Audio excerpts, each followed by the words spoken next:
Kong Dan Fernandez entered the room and he asked me to sit beside him on his right side. And then Kong Abante entered the room, sat far end of the chair on the right. One of the lawyers of Police Karma stood near at my back. Kong Dan Fernandez put the paper he was holding on the table and told me, "Ito ang sasabihin mong statement na ito," while pointing on the paragraph on the paper. "Ito ang supplemental affidavit ni Colonel Garma. Sabihin mo, alam mo ang reward system. I-confirm mo lang." Kong Dan told me to read the said affidavit. However, I asked the copy of affidavit he was showing to me to read it. He did not give it to me. The lawyer of Police Colonel Garma said, "Ikaw lang ang pwedeng magsabi niyan," sabi ni Colonel Garma. I was puzzled and I asked myself, why me? I respectfully told him that I cannot confirm. They are saying as I have not read the affidavit. We went silent for a while. And then Kong Dan Fernandez said, while holding the affidavit, "Saan ka pwede?"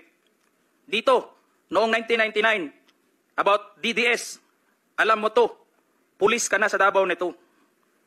I politely told him that I was not still with the PNP because I was working with the Bureau of Jail Management and Penology in 1999 that time. After some time, Kong Abante asked me how many years do still I have with the PNP. I answered, "I still have 4 years before my retirement." Then he made a remark, "Pwede ka pang maging general." I humbly responded to him, "Masaya na ako sa ranggo ko, sir. Pagkatapos nito, sir, uuwi na lang ako at magtatanim na lang ako ng kamote sa amin." The cordial conversation between us continued, and I felt that they wanted me to convince me to do what they wanted me to do. Then Kong Abante asked me where I serve as a chief of police, to which I answered, "Mandaluyong City Police Station." Kong Abante then persuaded me by saying, "Ikaw naman, Colonel, ganito na lang. Alangan namang walang insidente o pangyayari sa panahon na yon." I answered, and I served as a COP in Mandaluyong during the COVID-19 pandemic, and there were less crime committed. And we did not receive any reward from anyone. I added that we only received funds, additional MOA or support fund, from the Peace and Order Fund of the LGU.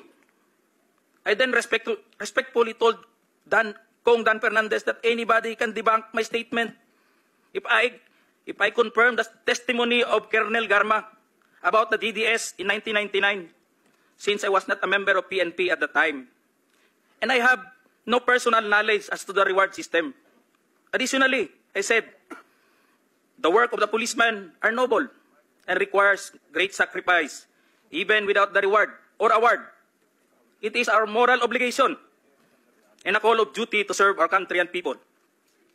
Then Kong Dan asked me, "Si Colonel Garma, anong masabi mo sa kanya sa Barayuga?"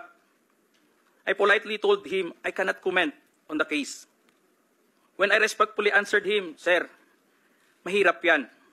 Kasama kami sa nag-iimbestiga at hindi ko alam kung anong kinalaman niya at may investigasyon din sa amin, baka ma-incriminate ako, sir."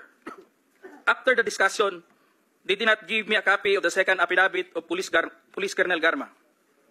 I felt that I disappointed them. Kong Dan Fernandez and Kong Abante left the room, while I and the two lawyers of Police Colonel Garma stayed in the room for a while. I presume that they are about to present the second affidavit of Police Colonel Garma. I asked the two lawyers of Police Colonel Garma why they have chosen me. They did not answer me and just stared at me. And that I went back to the hearing room. When I went back to the hearing room, I immediately called the attention of Police Colonel Lito Patay, who were sitting behind the witness table. We proceeded at the back of the lobby area when they suspended the hearing.